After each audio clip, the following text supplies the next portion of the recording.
Mayong gabi sa atuang tanan mga kaigsuunan. Welcome sa atuang Daily Dose of God's Word. Another night nga kita mag-uban alang sa pagtuon sa pulong sa atong buhi nga Dios. So mga kaigsuunan, agig pagsugod atuang sugdan ang atuang pagtuon sa pulong sa Ginoo pinaagi sa pipila ka awit. May kapahulayanan ta sa dugan ni Jesus, dapit nga wanay mutugaw sa dugan ni Jesus. Jesus nga manunubos, nga gihatag sa Dios. Imo kami kuguson, sikit sa dughan mo. May naipalgan kong dapit, nga may kagawasan. Dapit nga wanay kagool sa duha ni Jesus. Jesus nga manunubos, nga gihatag sa Dios. Imo kami kuguson, sikit sa dughan mo. Jesus nga manunubos, nga gihatag sa Dios. Imo kami kuguson,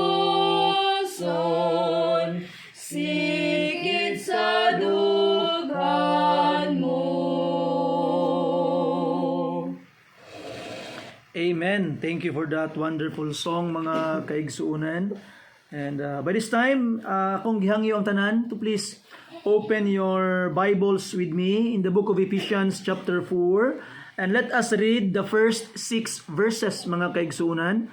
Ephesians chapter 4 in our Bible please, in verses 1 down to verse 6. The Bible says, I therefore, the prisoner of the Lord, beseech you that ye walk worthy of the vocation wherewith ye are called, with all lowliness and meekness, with long-suffering, forbearing one another in love, endeavoring to keep the unity of the Spirit in the bond of peace. There is one body and one Spirit, even as ye are called in one hope of your calling. One Lord, one faith, one baptism, one God, one Father of all, who is above all, and through all, and in you all. Magampo kita, Amahan nga langit nun. Salamat Ginoo sa imong paghatag kanamo og kahigayunan nga matun-an ang imong pulong tonight. Lord, we have missed our daily dose of God's Word for several days, but because you are faithful, Lord, you have allowed us to study your Word again tonight. Ginoo, tagayog kaalam ang imong ubos nga alagad, that your Word might be taught to these people mightily, O God, that these people will thoroughly understand your Word in a mighty way, in a very special way. Salamat Ginoo, because you will heal us, you will bless us with abundance, and you will give us blessing, grace, love, and hope, Lord, as we continue to follow the examples of our Lord and Savior, Jesus Christ. Salamat Ginoo sa pamaagi, sa pagtubag, niini nga mga paghangyo, sa ngalan ni Jesus, gipangayo na mo kining tanan. Amen and amen. So again, maayong gabi sa atong tanan mga kaigsuunan. The title of our Bible study tonight is Stay Together. Stay Together. The Apostle Paul is talking about the unity of the people within a local fellowship or local church, mga kaigsuunan. And it's very, very important.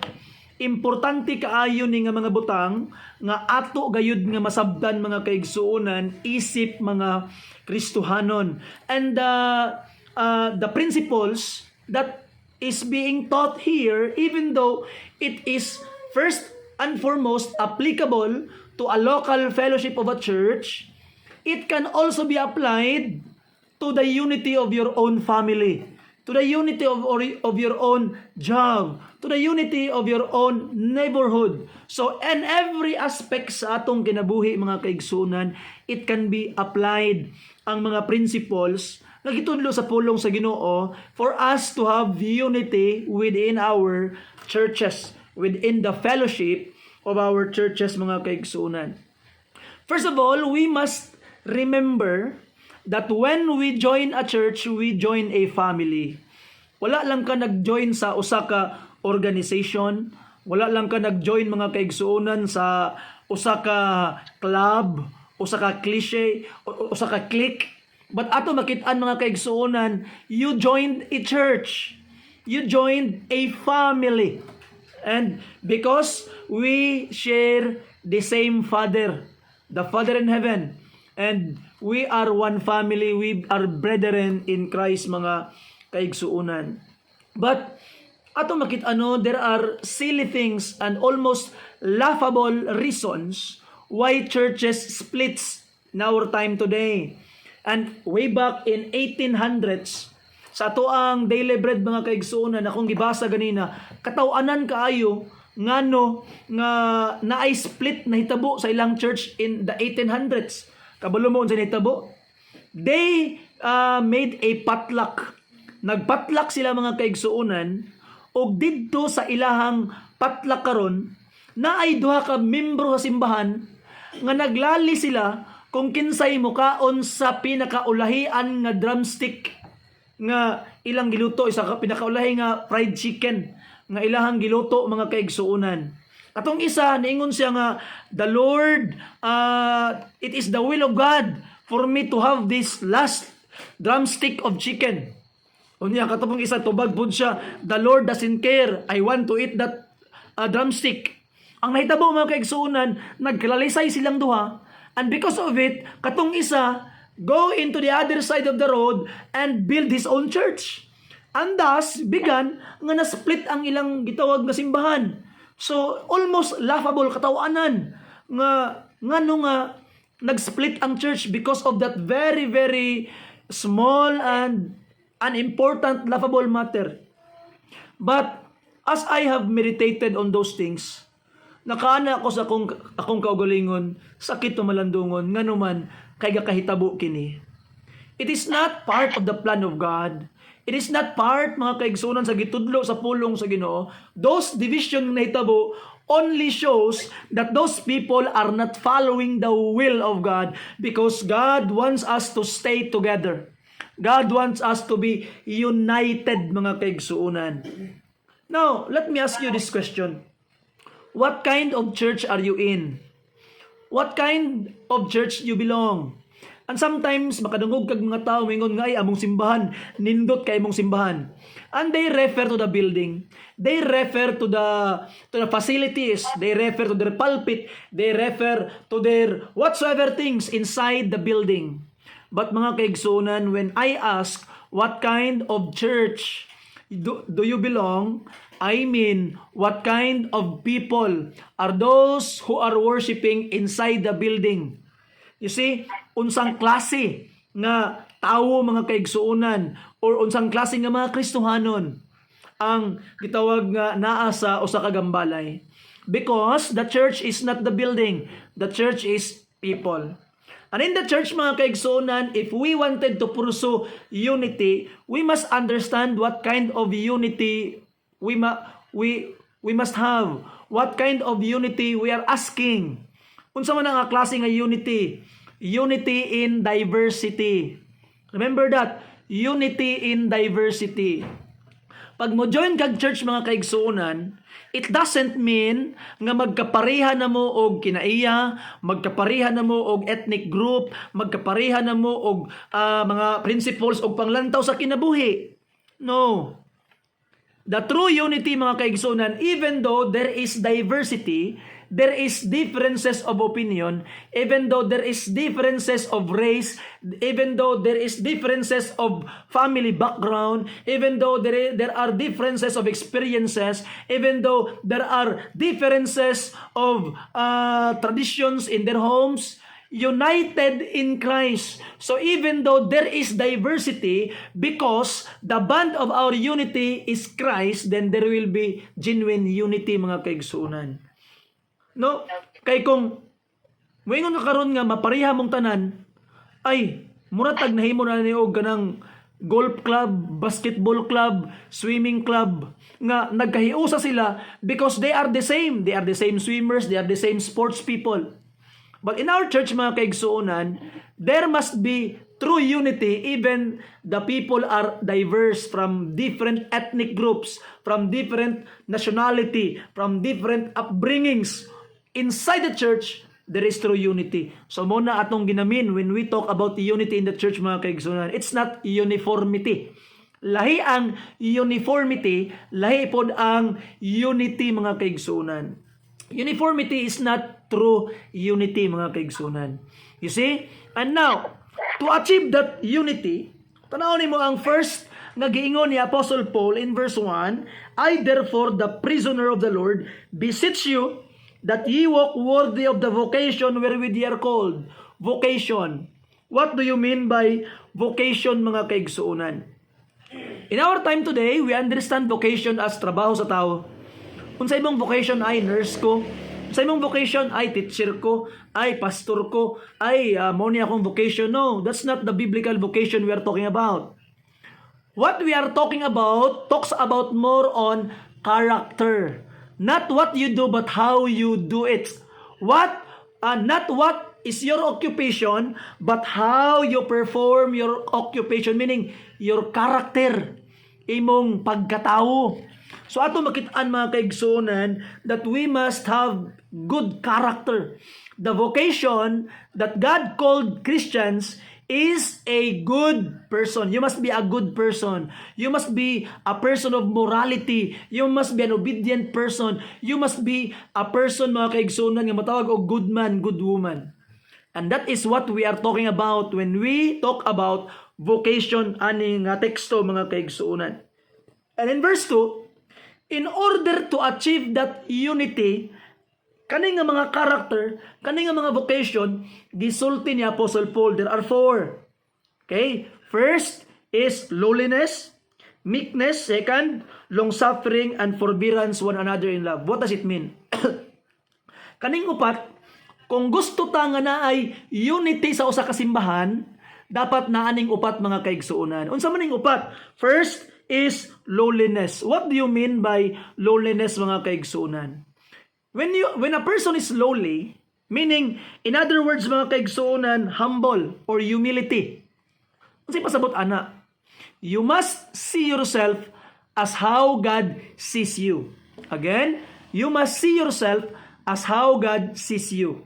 Dili pwede nga you will see yourself as how you see you, or you see yourself as how others see you. Nga naman day pastor, unsa man day mahitabo? Kung imong gitanaw imong kaugalingon sa imong kaugalingong pagtuo, or you define yourself as how people see you. Ang mahitabo ana kay insecurity. There will be insecurity if you see yourself as how you see you, or you define yourself as how other people see you. Na kay insecurity may tabuan na. Ang may tabuan na, pag naay magtapok nga ubang tao pananglitan, na kay mga kailan nagtapok kunya wala kay imbitara, may insecure ka. Unsa kay ilang gistoryahan may tungod sa ako? Unsa ka ang ilahang gitawag nga chika sa ako? Unsa ka ilahang gikuan? Ako siguro ilang gilibak na kay insecurity. Why? Because you are bothered with how people think about you. And you must have humility. You must see yourself as how God sees you. And kung imong ginatanaw imong kaugalingon kung unsa ang paglantaw sa Dios sa imuha, then you will be humble. Why? Because atong makita mga kaigsuonan nga dili masipyat ang Ginoo.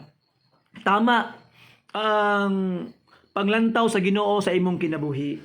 Tama mga kaigsuonan ang pagsabot sa Ginoo sa imuha og unsa gayud ka. And when you see yourself as how God sees you, you see yourself as who you really are. Number 1, makaingon ka nga worth it ka. Hala, nganong makaingon man ko nga worth it ko, pastor, if I will see myself as how God sees me. Tanawa ha? Di ba usa ka magkasala? Ang ubang tao siguro maglantaw sa imuha, akani buutan nga tao, akani dautan ni nga tao, akani pobre ni nga tao, akani di ni maayo nga tao. Inana ang mga sulti or istorya tao para sa imuha. Pero when God is looking at you, He can see a sinner, but that sinner gihigugma kay niya nga gihatag niya ang iyang anak para magpakamatay para ana nga magkasala. Higala igsoon, if you will see yourself as how God sees you, you will see yourself as a sinner, as someone nga dili makaluwas iyang kaugalingon, as someone nga nag-struggle pero naay bili nganuman dako kay kagbili. Kay giluwas ka pinaagi sa kinabuhi sa anak sa Dios. Nagpakamatay ang anak sa Dios para sa imuha, bililhon ka igsuon. You see? And because bililhon ka, ug makaingon ka, ha? Magkasala ko, pero bililhon ko atubangan sa Ginoo, it will make you humble. You see? So mga kaigsunan, that's the first one. If you wanted to have unity sa simbahan, people must have humbleness or lowliness, mga kaigsunan. Okay? Number 2, meekness. So maning pasabot aning meekness nga ginaingon ani sa pulong sa Ginoo, mga kaigsuonan. Ang meekness nga ginaingon diri, a person who is not easily offended. Kaysa diha gani nga ang usa ka tawo ma-offend, ang usa ka tawo malain, ang usa ka tawo mahiubos sa iyang isig kaingon, nanay breach, nanay panagbulag, nanay split ang panaghiusa, nanay crack ang unity, mga kaigsuonan. So ang meekness, dili ni siya ingon nga kana bitawng meek kaayo ko, meaning weakness. No, meekness is not weakness. Dili bitaw nga gentle kaayo ka. No, dili na namong meekness. Ang tao nga meek, mga kaigsuonan, is a person who is not concerned for his own reputation. A person who is not concerned for his own reputation. You see? So you are meek if you are not that concerned about your own reputation. Mao na nga og naay mga tawo nga magtapok-tapok bisan pagwa ka giapil, dili ka ma-insecure. Kay ngano man, kay lowly man ka, you already saw yourself as how God sees you, and nakabalo na ka nga bililhon ka, kay ipakamatyan kas Ginoo, dili na ka mabader kung unsa pa ilang ilabay nga makadaot sa imong reputasyon. Ngano man, kabalo ka sa imong bili, kabalo ka sa imong worth. And you are worth the blood of the Son of God. You are worth the suffering of Christ in the cross. He saved you. He died for you. You are full of worth, mga kaigsuonan. So you will be meek. Di na ka ma-insecure. Matingala ko sa mga katawhan karon, mga kaigsuonan, pananglitan. And even there are leaders of churches nga nagtapok-tapok lang gani ang ubang mga pastor, ang ubang mga leaders sa simbahan, mahiubos na. And that's big problem, mga kaigsuonan. That's insecurity. You see? Especially those people are trying to do their best for the welfare of the church. Nato makita insecurity, and it's big problem. Mao na siya ang hinungdan nga naay panagbulag, naay walay pagkahiusa sa simbahan. Mapunggan, mga kaigsuonan, ang panaghiusa sa simbahan. And I hope it will be removed sa kasing-kasing sa mga katawhan. Do not bother about your own reputation. Ang importante, atubangan sa Ginoo, tarong ang imong reputasyon. You see? Kay usabi sa greatest fear of people is that their reputation will be destroyed. Pag imo na kay nang ma-overcome nga problema, mga kaigsuonan. Pag ma-overcome na ni mga problema nga wala na kay kahadlok nga dauton sa uban ang imong reputasyon, mahimo kang way kahadlok nga tao. Because that is the greatest fear of people, that their reputation will be destroyed. Ang uban gani maghikog kung madaot ang ilang reputasyon, mga kaigsuonan. But you must be meek. And you must not be easily offended. Di ka dito ma-offend. Imo pang timbangon ang mga butang, ano mang ganyan sa tama. Dili mo desisyon ditsog pinakalit mga kaigsunan without understanding the real situation mga kaigsunan. And I hope people will be humble in accepting these facts. Now, number 3, long suffering. What do you mean by long suffering? Unsa may pasabot nini long suffering? It means patience. Pasensya mga kaigsunan. And kaning patience, grabe kay di ka importante. Why? Because even though in the Christian world, na nakas Kristohanon nga katilingban, nagyapoy mga tao nga lisod sabton. Namangyapoy mga tao nga lisod higugmaon. So you need patience. In order to uphold unity, you must have this patience mga kaigsunan. Nga mupasensya ka atong mga tao nga gatubo pa lang. Mupasensya ka atong mga tao nga wala pa kay na-develop ang ilang pagtuo mga kaigsuunan. And you will be patient. And lastly, if you wanted to uphold unity, forbearance. Kaya yung pampulo sa Ginoo sa tuwang text, going back, forbearing one another in love. What do you mean by forbearing? So meaning mga kaigsuunan, you give allowances to each other. Tagaan pa nimog lugway imuha bitaw nga pagpugong alang sa uban. Tagaan pa nimo og more grace.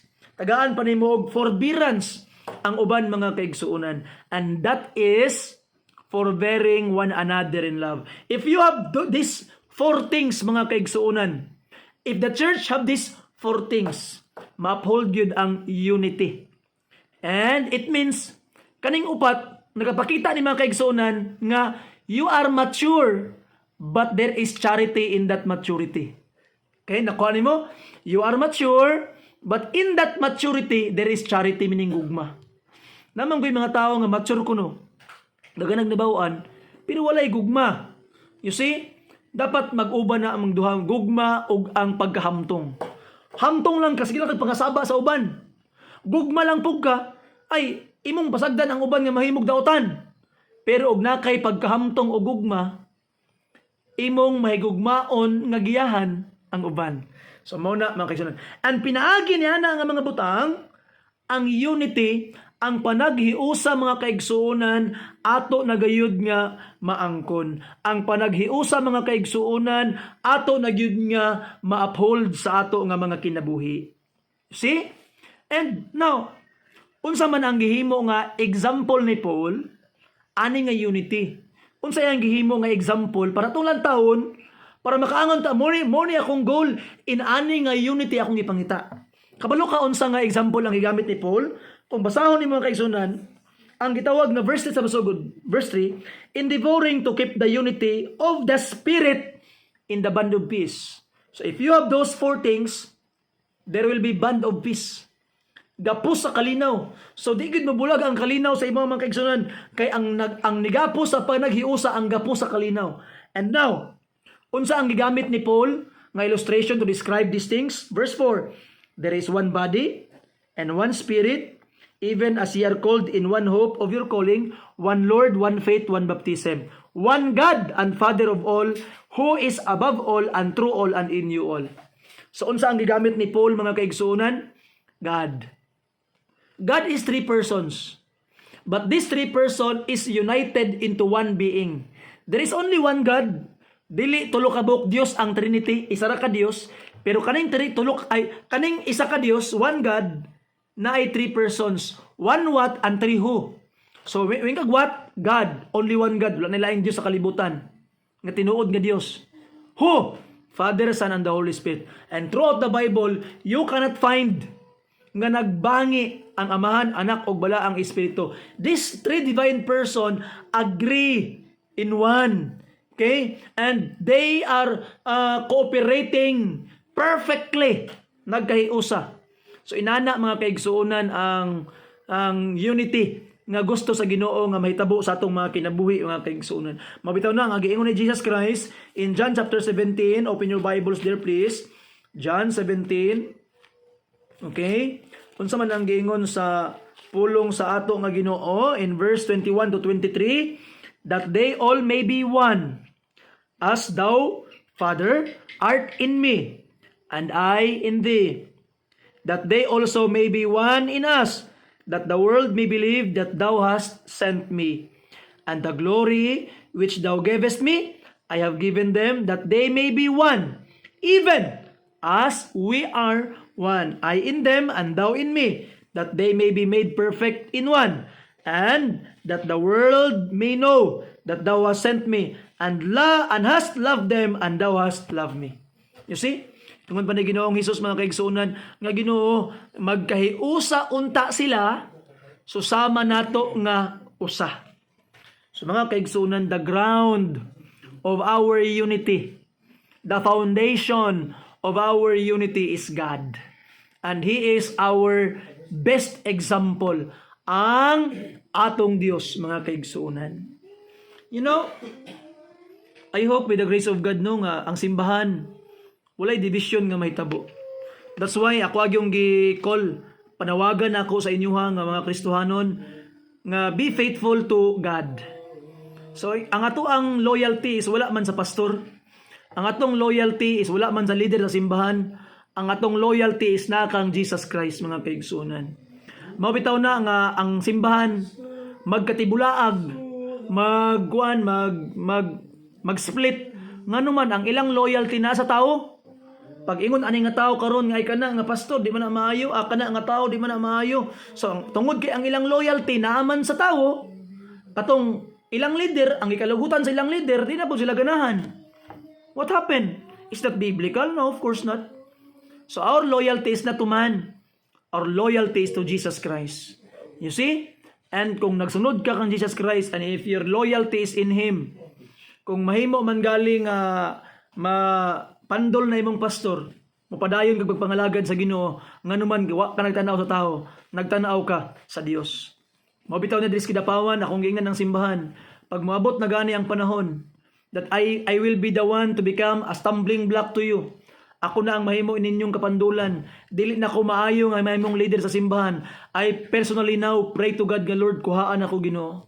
Remove me from this church ag pulihi og much better, because I wanted to teach you people, ingnan akong simbahan, that your loyalty is not to me, your loyalty is to Jesus Christ.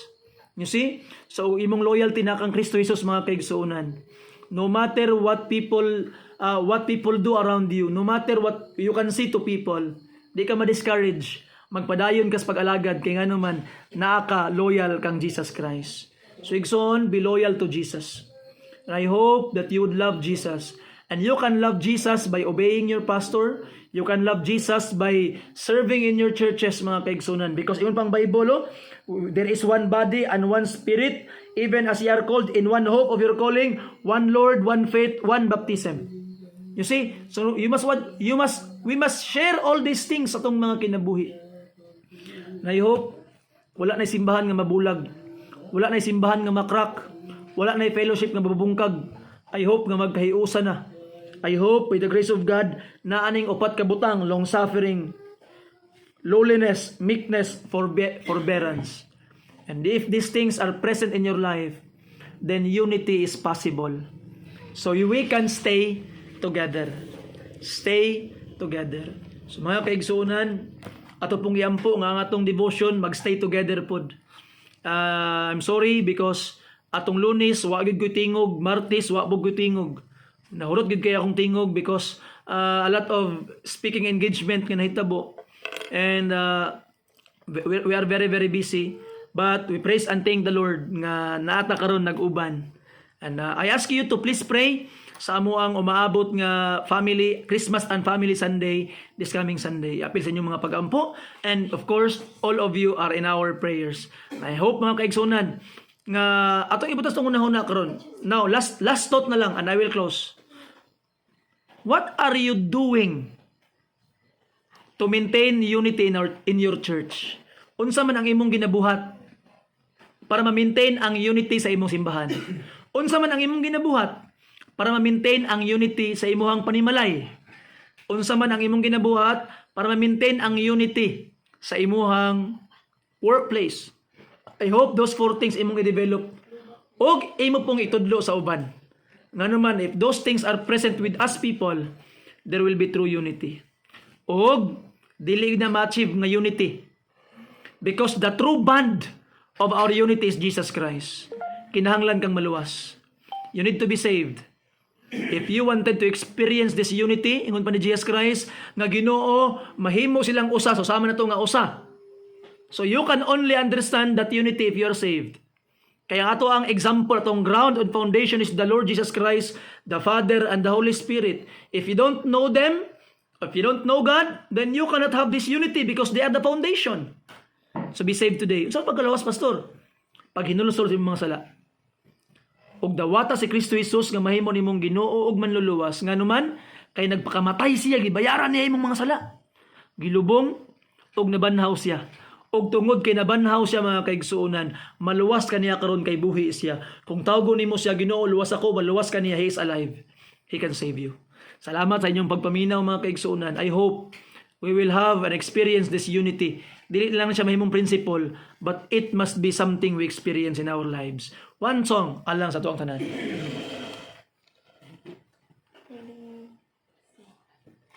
May kalinaw hingpit, niyaning dugan ko, kalinaw nga di mawala. Bisan pa og libutan ko sa pagsulay, magpabili ng kalinaw niya. Pabiling kanunay sa Ginoo, sa Ginoo. Pabiling kanunay sa pagtuo. Dili gayon ako niya talikdan, kay nagsaad siya.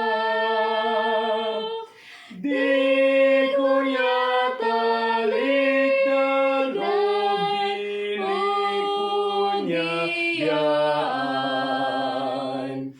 Nagabahan ang yuta sa pagawid, sa kagalinaw na akon ko.